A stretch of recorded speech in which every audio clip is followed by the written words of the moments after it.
Broadcasting from the business capital of the world, this is the Podcast Business News Network. Marieve Mongrain joins us here today. We are excited to have her back on our show. Welcome, darling. How are you? I'm doing fantastic. Thank you. Thank you. How about you? Being here. I'm doing great. Would you mind saying hello and introducing yourself to our listeners? Yes. Hi, everyone. I'm Marieve Mongrain from Montreal, and I am a life coach in mindset. I work with the law of attraction, and I'm excited to be here with you guys. Well, it's exciting to have you back with us. So let's see. You're from Montreal, but you work with people virtually everywhere in the world, correct? Yes. Correct. Yes. All right, good. And tell us what you specialize in. I specialize with the law of attraction. So I help people deal with their negative emotions, because in the end, our physical reality is just reflecting our dominant emotions. And oftentimes they are negative. So we deal with just reframing some of our stories we keep telling ourselves. Oh, fantastic. Well, Marie, you have such energy, such positivity. What brought you into this field of helping so many people as a coach? For my husband passed away 4 years ago. And I was doing very well, actually. I noticed my mindset was very I would always look at the silver lining before. And oh my God, I'm nailing this grieving stuff, right? Yeah. And then I can do some conferences and help some people with that. And after a while, I attracted a conference course. And then through that, there was coaching in neurosciences, because I love the brain so much. I'm oh my God, I want to do that. I want to help people, and I think the right tools to do so. And then I had a really big heartbreak after that. And that's what started my journey. Well, I love that you say on the website, may your day be as awesome as you are. And just to point out the website, Marieve Mongrain, MarievEvemongrain.com. Right off the top, I just want them to, feel welcome to visit the page, get to visit you. I mean, you are a certified coach as well. I should point out in applied neurosciences, no less, as well. Could you tell us a little bit about your educational background? Yes, well, I've been a few places. I started I went to learn English as my second language. And then I went into hotel management, which is I loved hotel. I wanted to have my own bed and breakfast at one point. And I love the feel of the luxurious hotels. And I enjoy doing that. And when I moved in Canada with my husband, who used to be in mining, I became a teacher. That just happened that, you speak French. We need French teachers. And I just got in, loved it so much, which also was a dream when I was younger. So I noticed I did do my dreams there. And I became a teacher, worked with kindergarten, grade 4. And then I became a mother, and I stayed at home. And then I just became I need to help people. I think I love to help people. At the same time, I'm living my own dreams, right? So right here, being now with you is a dream of mine as well. So it's just I am my first client. And that's kind of where my journey has taken me so far. Perfect. So I'm looking here at your notes, and I know for today you want to discuss the physical reality based on our inner reality. Could you explain this? Yes. Well, actually, everything that we see is a projection of how we feel with it. Mm-hmm. So let's say you have some conflict with some work partner or with your family. They're just saying out loud what you believe is true about yourself. Okay. So since everything is on an energetic frequency, so let's say you are feeling sad within yourself. Yep. You will be attracting everything that's on the sadness frequency. So somebody breaking up, a sad movie, and then you're going to feel this is making me feel sad. This is making right? But actually, it's not the event that's making you feel sad. It's because you feel sad that you've attracted that event. Got it. As you change your emotional state, as you work through, okay, well, then I don't feel sad. I feel angry. Oh, well, then you're going to try, well, that made me angry. The guy cutting me off on the street made me angry. Totally. But it's because you're angry already that you've attracted this. Otherwise, the road would be super smooth. You're right. You're right. This law of attraction. You seem like you have this all figured out. And your positivity and energy is jumping here across the screen. All right. So now that we know that, what are some things we should be doing? We should become our best friend. Can you explain that? Definitely become our best friend. Because I know, well, I already mentioned it before, but in my rock bottom, and I know my rock bottom is probably super high compared to other people. So, but don't judge yourself with my own journey. We all have our own journey. But when I was when I was lower and really beating myself up after that heartbreak, I ended up being arrested for harassment, because I'm giving so much love to the guy. I didn't see my own worth, right? I'm oh my God, I'm the best person for you. But if you know you're the best, you don't have to prove it. Like it's like a Yeah. lion doesn't prove he's the king, just knows, and people Yes. like, oh, right. Yeah. So that work, that's how I started. But I felt every time I would send him that message, and I was following my highest excitement, my impulse is like, I know I shouldn't write that message, but it feels like I have to. And it was just keep doing, but I felt annoying. Well, what did I attract? I attract the guy who's like, yeah, you're annoying. And then I felt like I was a bad mother, but like action wise, I was doing everything right. But my mindset and how I felt said, well, I'm a bad mother. I'm giving so much tablet to my kids. They were like super young. I'm like, oh my God, what kind of mom am I? Then what did I attract? My dad calling child services. And I was like, what? Wait, what? That's, It yeah. doesn't make sense. And I never had an answer as to why. But now as I'm doing the work, the why he did it does not matter. I was a match to receiving it because I create my reality, right? If I whose validation am I looking for? My dad or mine? So if I think I'm a bad mother, he's just proving me right. You know, the universe is always proving what we believe about ourselves right. Yep. Even if I'm like, I feel unworthy, you should think I'm worthy, but the universe only matches what you believe. So if you feel unworthy, well, here's a proof you are right. Yeah. So you are right no matter what. So then you're like, well, if I'm always right, what do I want to be right about? Right. And that's when we start choosing, well, I am worthy. Now, universe, prove me right. Wow. All right. So working with you, you say you help people find really the root cause, I guess, right, of their beliefs about themselves, and then from there is when the changes can happen. Can you explain that? Yes. So let's say you have a circumstance. Oh, this coworker of mine is making me upset. And then we're going to be like, okay, so it's making me upset because like I feel upset because we always want to go with the how we feel, right? We're giving a voice to our inner child because often we're going to, I know I shouldn't be upset. I know, but the knowing and the heart, they're two different things. So I'm going to be asking question. Okay, so I feel like I shouldn't be upset because, and then oftentimes the more like, I think a lot of people know the 7 whys, why. In my course, in my techniques, that what I've learned from my mentor Nick Bro, and also from my other neuroscience course, is we don't just ask the why, we ask different questions like that. Okay, if it's a fear, I'm going to ask does it feel unsafe to believe this, because oftentimes change is scary. Yeah. And the fear that it brings up is just a trigger of a fear we had in our childhood. So often I will go, okay, we'll keep asking questions until we find the outside circumstance, the outside trigger. Because if it's something I feel, that's fine. If my mom said so, oh, well, then I can see where that you grew up with that belief. And the root cause is your mom saying this and you believing her, right? And giving your power away to someone else. And then we just reframe, well, is your mom the queen of the universe? No. I don't believe this of you. That person doesn't believe that of you. Your higher self doesn't believe this of yourself. And your mom, like, since the world is a reflection of what we see. So what I like about you is what I like about me. And if there's something I don't like about you, it's because it's a match with how I feel about me too. So, but it's the same. If you're my mirror, I am your mirror. I am my parents' mirror. So they can only give me or see me as deep as they see themselves. Absolutely. Making such great points here today, Marie. Really. But they Really. can't give me the love I'm looking for if they don't see it for themselves. Yeah. Wow. And you also say in your notes that life happens for us, not to us. Can you explain that? That one I worked hard to believe it, because my husband passing away, like, and you see, my mom passed away also before. So now I was able to see, okay, my mom passing away helped me cope with having tools and seeing how my husband was dying. So I was able to be ready for it. Now, but we really have to be really, really honest with ourselves, though, because that's where if you're not honest, then you're gonna say it happened to me. Oh no, my husband died. I assume that example because that's my example. But my husband died. I could say this is the worst thing that happened to me. Oh my God, why?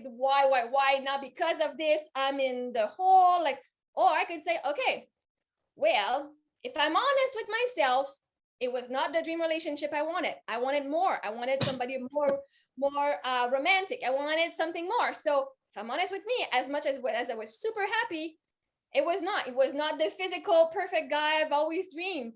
And I'm like, well, with this, his passing away, as sad as it is, right? He doesn't get to be here. but that is his journey. It happened for me. Now I actually am where I've always wanted to be. I got my 2 girls too. I feel free, more free in a way that now I can see that my dreams are worthy. I can go for my dreams. Yep. So his death actually happened for my own growth.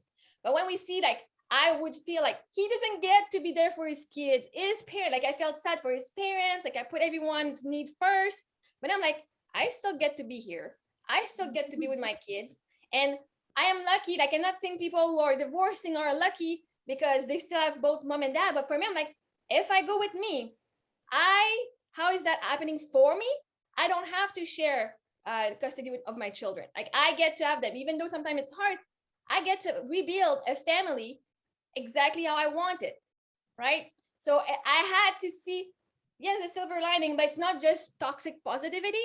I went down the emotions that we say are negative, but again, emotions are just neutral. Like, an emotion is an emotion, it's just telling you how you feel, and that's it.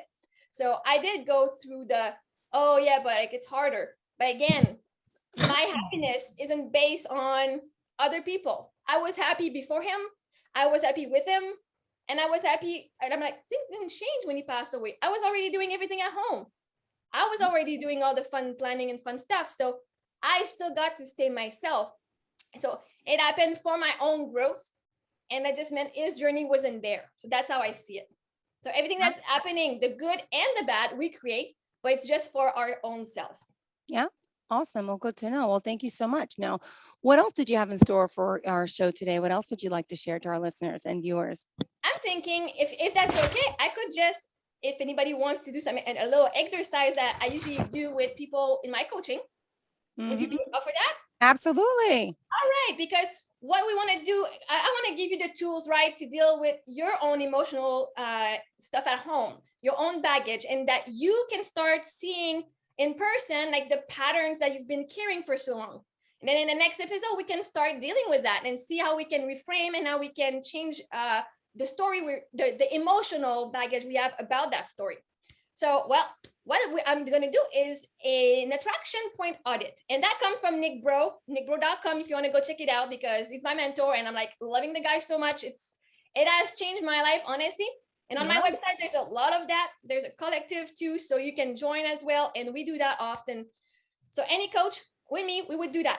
So, but now for you guys, I'm going to ask you a few questions and you have to be really honest, right?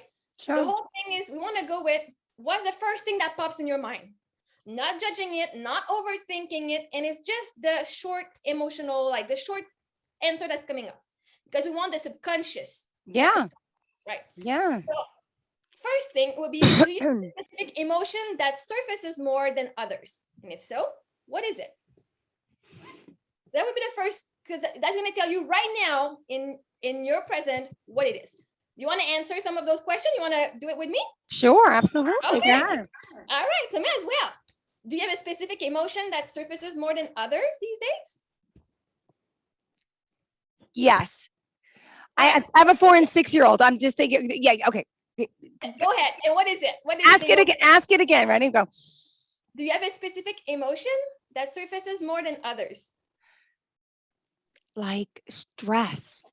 Okay, perfect. Anxiety because of my kids. I'm sorry. I hope they're not listening. Yes, I do. Because it's hard to manage work, to manage this and that. And yes. So is that okay? Your kid is just a circumstance, okay? Okay. It can be work, but so we're not judging the circumstance. It's not your kids. It's there's stress inside of you, and there's fear somewhere. But we're gonna figure out from your past. And now we're going deep, okay? Those are deep questions I'm gonna ask, right? Okay.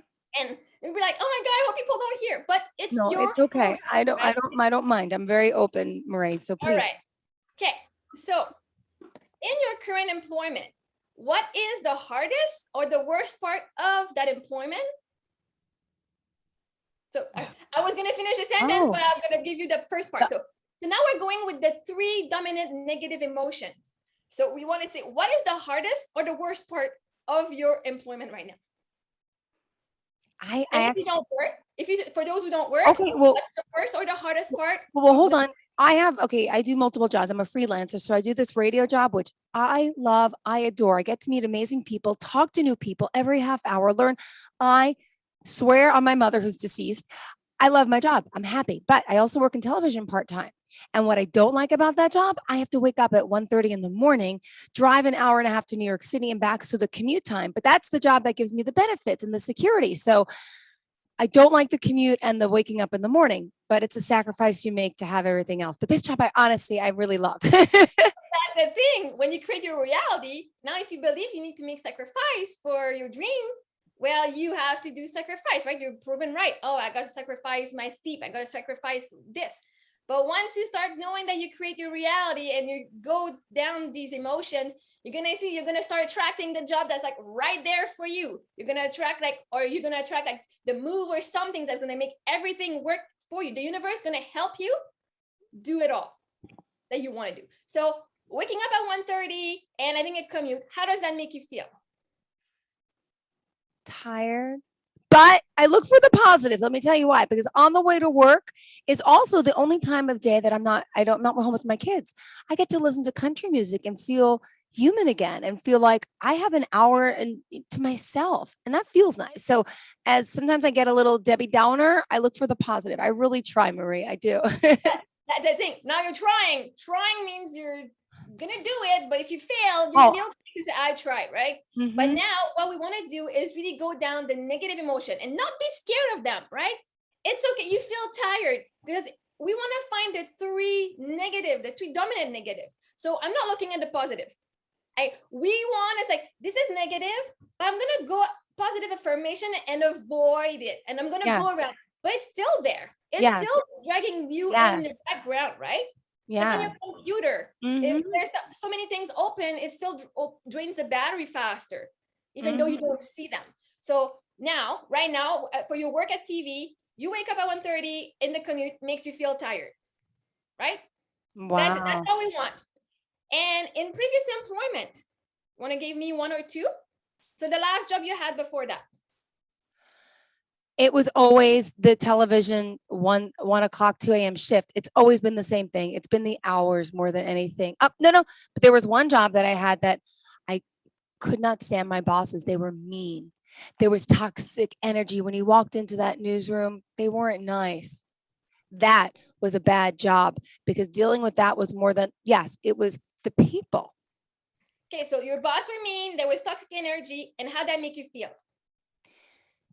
Walking into work every day, my stomach wasn't right. Horrible. You get this, yes, because you feel the negative energy and how someone's ready to take you down and put you down right away. It's not, good morning, welcome, how are you? What do you want to do today? What do you think? It's put everything down, every suggestion you have down, every story idea down, and just make you feel dumb. Yeah. Okay, so you felt dumb? Yeah. Okay. Perfect. And before you were on TV, did you do something else? Radio. And then I was in college. I wanted to be a doctor. So yeah, it was really radio to television to, yeah. Okay. So at the radio.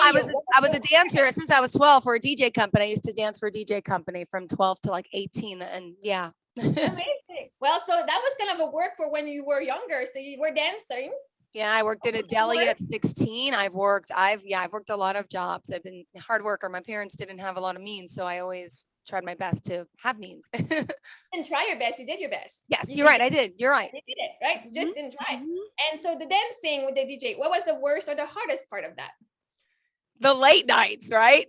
Yeah, the late nights back in the day. I was so young and being out to like 1, 2 in the morning was hard. But other than that, I really liked that job. And how'd that make you feel?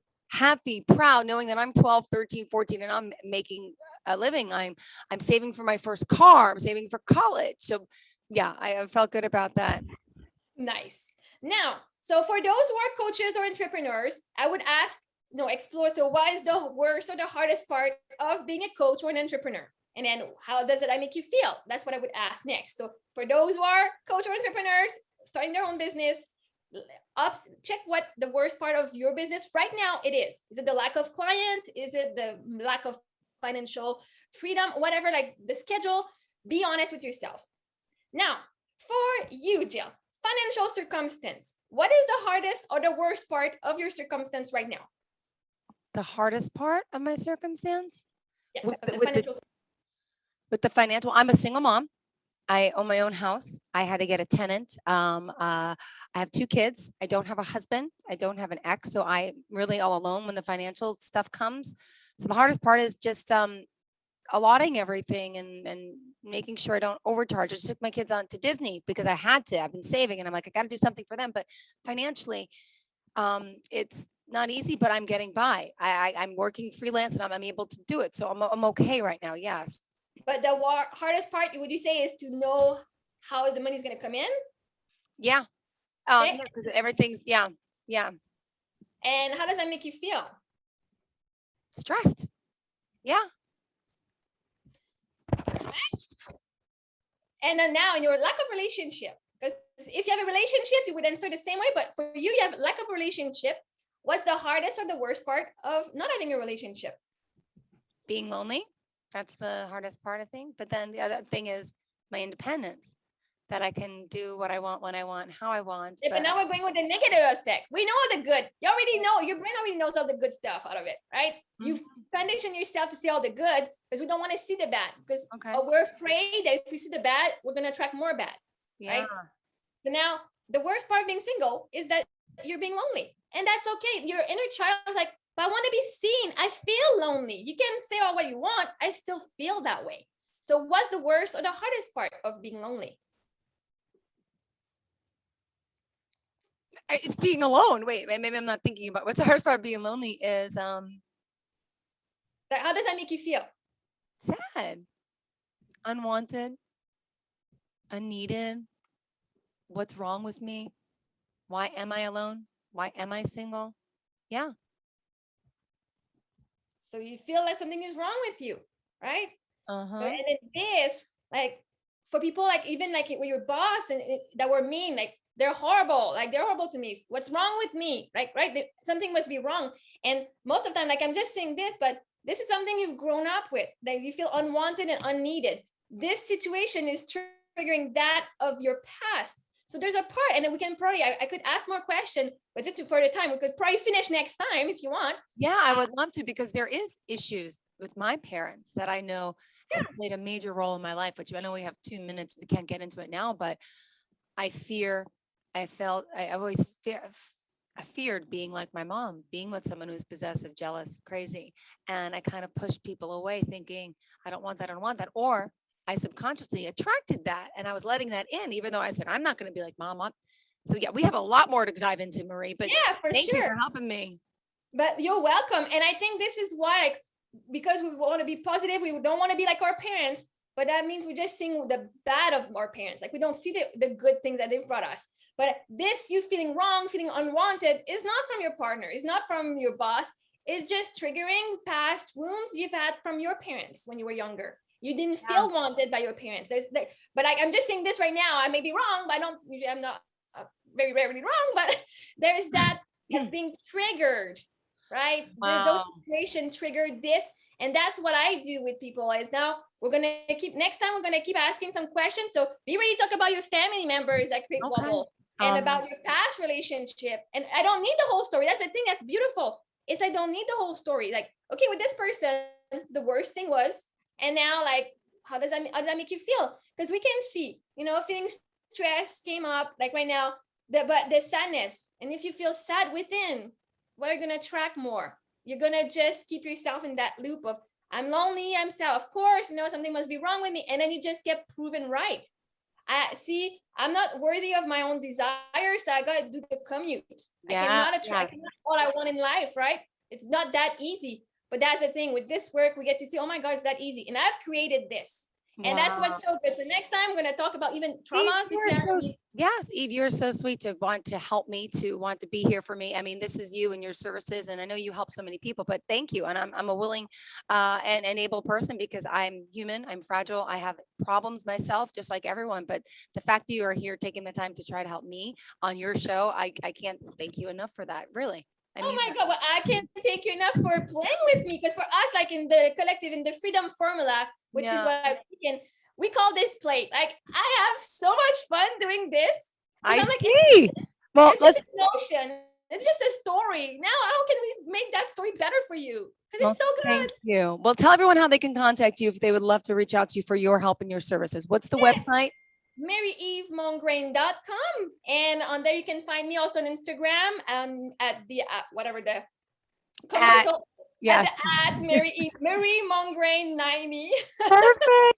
All right, great. Well, thank you. Well, Marieve Mongrain, thank you so much for your time. It's a pleasure having you here, and looking forward to our next conversation. Thank you so much. Thank you. And to all of our listeners and viewers, stay tuned. We have more of the show coming up right after the break. Don't go anywhere.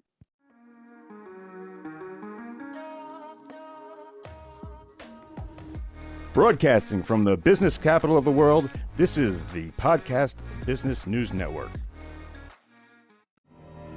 For nearly 2,000 severely injured veterans, everyday life has become filled with barriers.